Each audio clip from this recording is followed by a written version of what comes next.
تو ذرا دیر لگ، یعنی اندازہ کریں خلیفہ وقت ہے اور ایک ہی جوڑا ہے اور وہ دھلا ہوا تھا، خشک ہو رہا تھا، دیر ہو گئی۔ یہ عاجزی حضرت انس رضی اللہ تعالی عنہ فرماتے ہیں میں نے ایک دفعہ انہیں ایک قمیض پہنے دیکھا، میں نے گنے 14 پیوند تھے، 14 جگہ سے میں اپنی بات کرتا ہوں، یہ تھوڑا سا کہیں بیٹھ کر کیل لگ جائے، سوراخ ہو جائے تو میں وہ قمیض نہیں پہنتا کہ جی یہ ڈیمیج خراب ہو گئی، اب لوگ کیا کہیں گے کہ یہ سوراخ والی قمیض پہن کے آیا ہے۔ تو میں اتنا، لیکن دیکھیں خلیفہ وقت ہیں اور 14 پیوند حضرت انس رضی اللہ تعالیٰ عنہ فرماتے ہیں میں نے گن۔ پھر جرت ایسی کہ اعلانیہ ہجرت فرمائی، اعلانیہ ہجرت فرمائی، کمان لے لی، تیر لے لیے، ایک تلوار پکڑ لی، ایک ڈنڈا پکڑ لیا، آئے خانہ کعبہ، 2 رکعت نماز پڑھی مقام ابراہیم پر، بڑے بڑے سردار وہاں ارد گرد موجود تھے، تو جب نماز پڑھ چکے تو ان سے مخاطب ہو کر کہنے لگے جس نے اپنی ماں سے جدا ہونا ہو، اپنے بیٹوں کو یتیم بنانا ہو، اپنی بیوی کو بیوہ کرنا ہو، آ جائے اس وادی کے پرے مجھ سے آ کر مل لے، میں جا رہا ہوں ہجرت کر کے۔ یہ وہ جرت تھی جو حضرت عمر رضی اللہ تعالی عنہ کے اندر تھی۔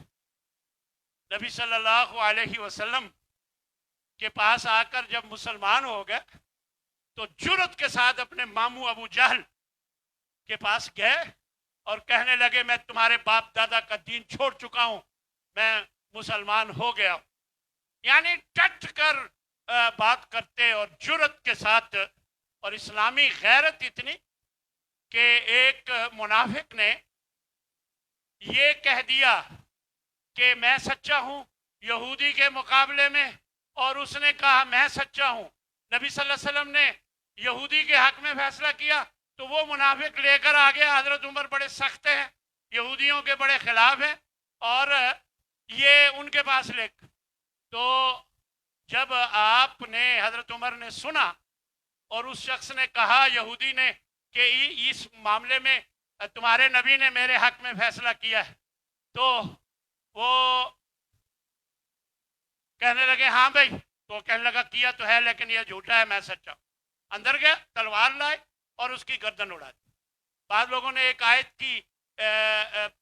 آیت کی تشریح میں اس واقعے کو بیان کیا ہے، وہ اس واقعے کی تشریح میں وہ آیت نہیں ہے، یا اس آیت کی تشریح اس واقعے سے تعلق نہیں ہے، وہ اور واقعہ سے، لیکن یہ واقعہ بعض لوگوں نے لکھا ہے کہ اس طرح ہوا، خیر، تو اس کی گردن اڑا دی۔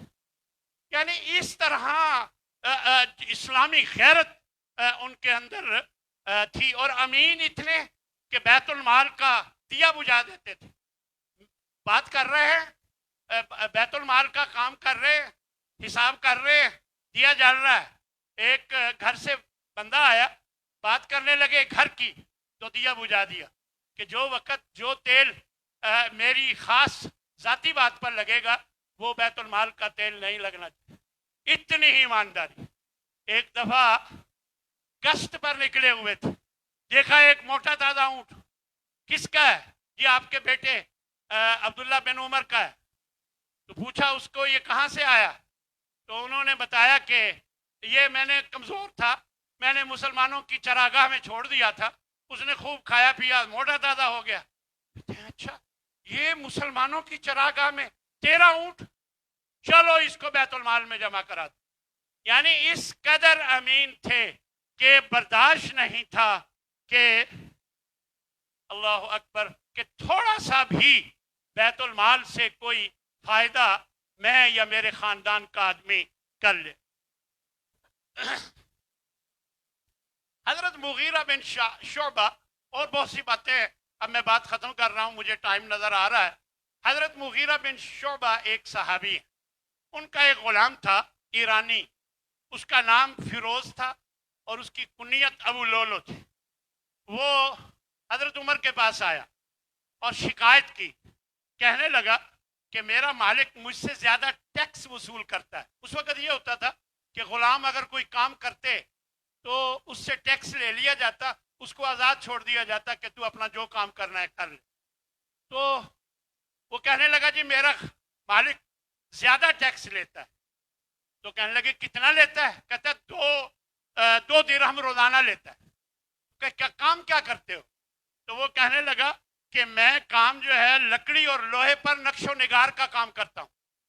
تو وہ فرمانے لگے حضرت عمر کہ یہ تو بڑی کمائی کا کام ہے, لہذا 2 درہم صرف دیتے ہو تو کوئی بات نہیں, ٹھیک ہے, یہ ٹھیک ہے, کوئی بات نہیں.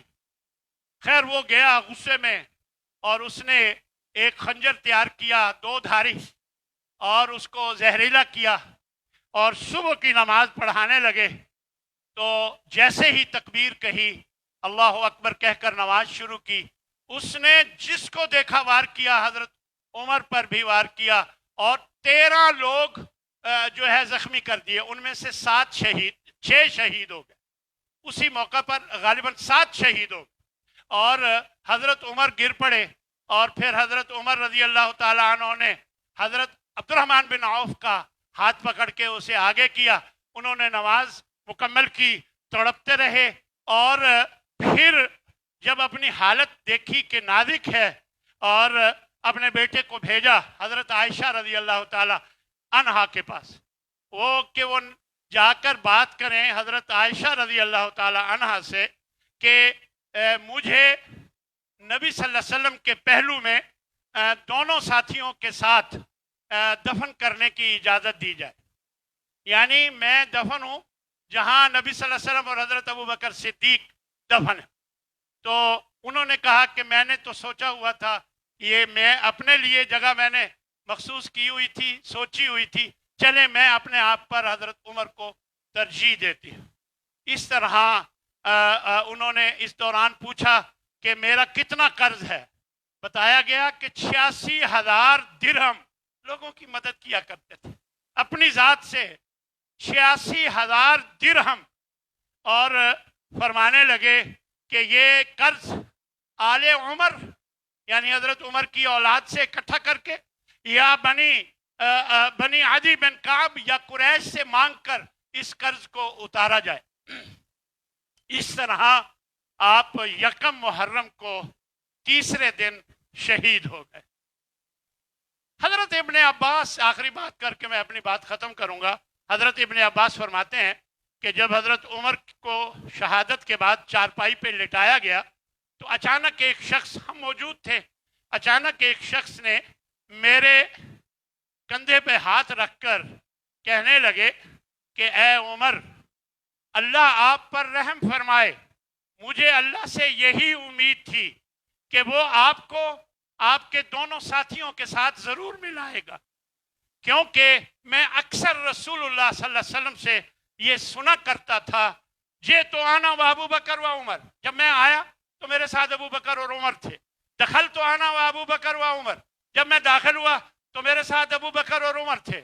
خرج تو آنا و ابو بکر و عمر, جب میں نکلا تو میرے ساتھ ابو بکر اور عمر تھے. یہ میں نے بارہا نبی صلی اللہ علیہ وسلم سے سنا تھا, یہ بخاری کی روایت ہے. تو اللہ نے مہربانی کر دی کہ آپ کو وہیں پر جگہ مل گئی. تو حضرت ابن عباس فرماتے ہیں جب میں نے پیچھے مڑ کے دیکھا تو وہ حضرت علی رضی اللہ تعالی عنہ تھے. یہ محبت تھی صحابہ کی آپس میں. آخر میں دعا ہے کہ اللہ تبارک و تعالی ہمیں حضرت عمر اور دیگر صحابہ سے محبت نصیب فرمائے اور قیامت کے روز ہمیں ان کا ساتھی جنت میں ساتھ دے. وآخر دعوانا ان الحمد للہ رب العالمین.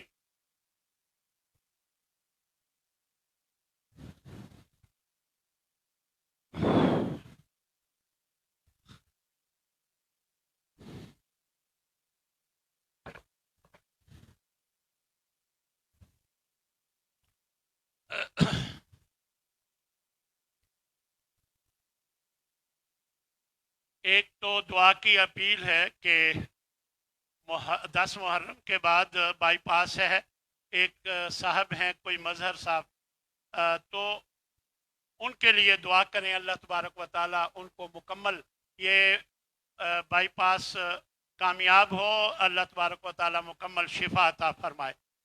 ایک سوال ہے، اب میں مختصراً جواب دے ہی دیتا ہوں، وقت تو نہیں ہے۔ وہ یہ ہے کہ 10 تاریخ کا جو روزہ رکھنے کی بات ہے، تو پچھلے جمعے میں نے اس کا ذکر کیا تھا، تو فرمایا کہ آپ صلی اللہ علیہ وسلم نے 10 محرم کو یہودی روزہ رکھتے تھے، اس وجہ سے آپ نے کہا ہم بھی رکھیں گے، جبکہ یہ سوال یہ ہے، جبکہ اللہ تعالیٰ نے فرمایا کہ وہ تو جو بولتے ہیں وہی سے بولتے ہیں، وما ينطق عن الهوى ان هو الا وحی یوحی، تو ان کو دیکھ کر آپ صلی اللہ علیہ وسلم نے کیسے فرما دیا کہ ہم بھی 10 محرم کا روزہ رکھیں گے، البتہ ان کی مخالفت میں ایک اور بھی رکھیں گے۔ اچھا، اب یہ کہتے ہیں کہ یہ کیسے ہو گیا؟ دیکھیں، بات یہ ہے کہ اللہ تعالیٰ نے تو یہ فرمایا ہے وما ینطق، وہ نہیں بولتے، وما ینطق عن الہوا، اپنی طرف سے، اپنی خواہش سے، ان ہوا الا وحی یوحی، جو بھی بولتے ہیں یعنی دین کے بارے میں جو کچھ وہ بولتے ہیں وہ اللہ کی طرف سے ہوتا ہے۔ تو آپ سمجھ لیں کہ جب وہ بولے ہیں تو وہ اللہ کی طرف سے تھا۔ آپ یہ سمجھ لیں کہ جب وہ بولے ہیں تو وہ اللہ کی طرف سے بولے ہیں، کہ یہودی اگر یہ روزہ رکھتے ہیں تو ہمارا تعلق موسیٰ سے زیادہ ہے، یہ جملہ اللہ کی طرف سے وہ بول رہے ہیں، کیونکہ وہ تو کچھ نہیں بولتے دین کے بارے میں، جو اللہ ایک کہ اللہ کی طرف سے وہی ہوتی ہے، تو یہ جملہ بھی گویا اللہ کی طرف سے انہوں نے بول کر فرمایا کہ روزہ رکھا کرو۔ اللہ تعالی ہمیں عمل کی توفیق عطا فرمائے۔ الحمدللہ نحمده ونستعینه ونستغفره ونعوذ باللہ من شرور انفسنا ومن سیئات اعمالنا، من يهده الله فلا مضل له ومن يضلله فلا هادي له، واشهد ان لا اله الا الله وحده لا شريك له، واشهد ان محمدا عبده ورسوله، اما بعد فان خير الحديث كتاب الله، وخير الحدي حدي محمد صلى الله عليه وسلم، وشر الأمور محدثاتها، وكل محدثة بدعة، وكل بدعة ضلالة، وكل ضلالة في النار۔ اللهم انصر من نصر دين محمد صلى الله عليه وسلم واجعلنا منهم، واخذل من عارض عن دين محمد صلى الله عليه وسلم ولا تجعلنا منهم۔ عباد الله رحمكم الله، إن الله يأمر بالعدل والإحسان وإيتاء ذي القربى وينهى عن الفحشاء والمنكر والبغي يعظكم لعلكم تذكرون۔ اذكروا الله يذكركم وادعوه يستجب لكم، ولذكر الله تعالى أولى وأعز وأجل وأتم وأكبر۔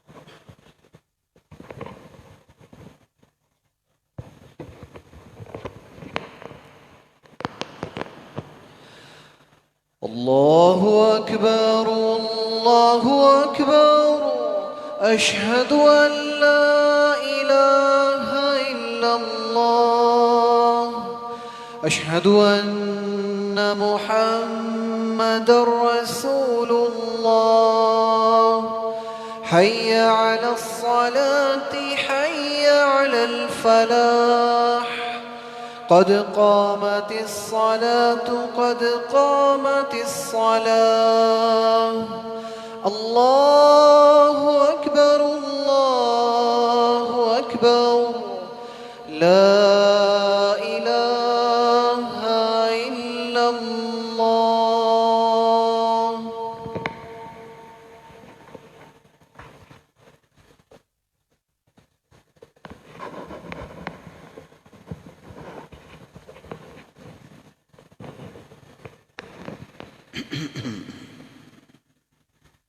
الله أكبر.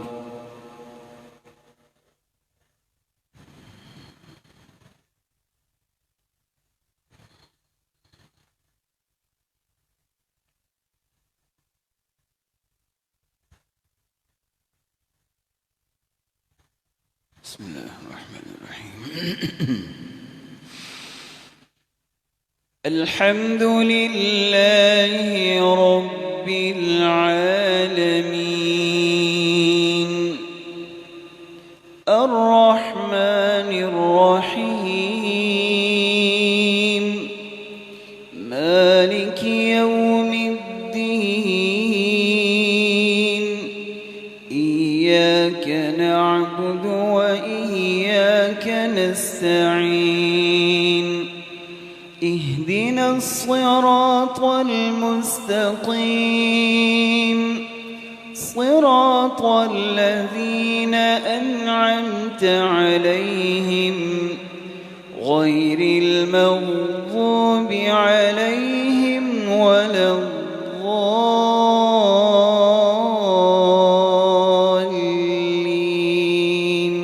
آمين. بسم الله الرحمن الرحيم.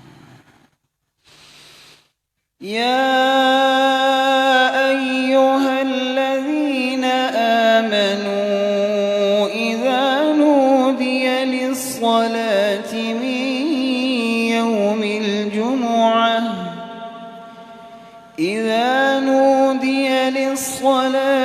من يوم الجمعة فاسعوا إلى ذكر الله وذروا البيع ذلكم خير لكم إن كنتم تعلمون.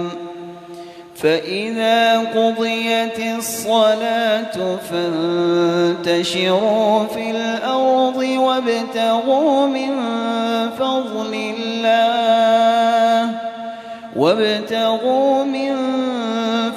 الله واذكروا الله كثيرا لعلكم تفلحون. وإذا رأوا تجارة أو لهوا انفضوا إليها وتركوك قائما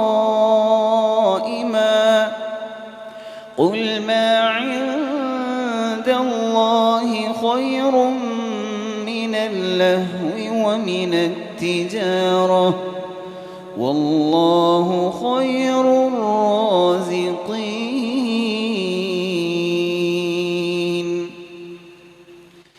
الله أكبر.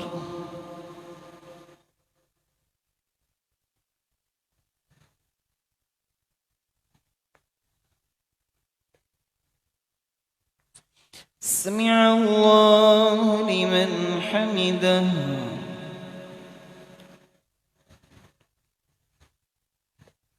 الله أكبر.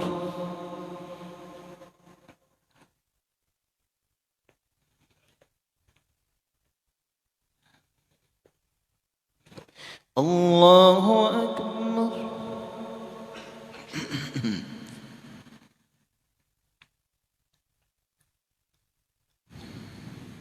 الله أكبر.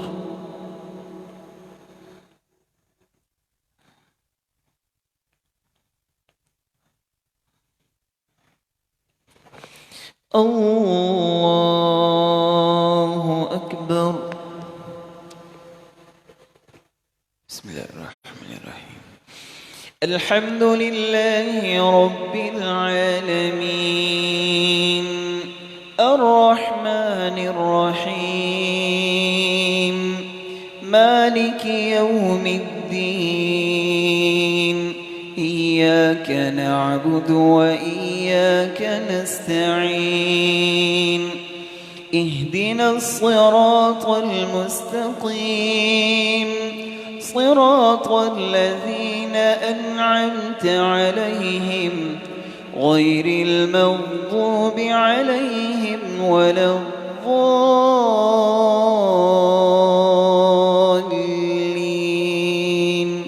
آمين. بسم الله الرحمن الرحيم. يا أيها الذين آمنوا لا تلهكم أموالكم ولا أولادكم عن ذكر الله ومن يفعل ذلك فأولئك هم الخاسرون. وأنفقوا مما رزقناكم من قبل أن يأتي أحدكم الموت فيقول رب لولا أخرتني إلى أجل قريب فأصدق وأكن من الصالحين. ولن يؤخر الله نفسا إذا جاء أجلها والله خبير بما تعملون. الله أكبر.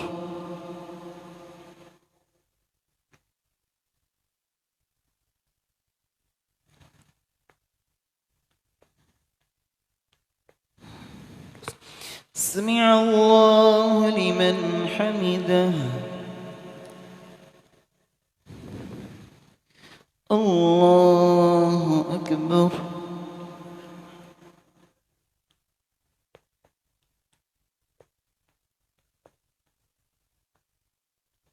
الله أكبر.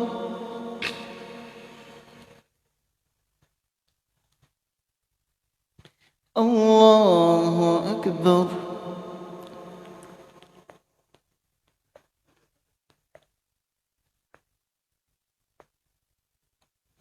الله أكبر.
السلام عليكم ورحمة الله. السلام عليكم ورحمة الله. الله أكبر. استغفر الله.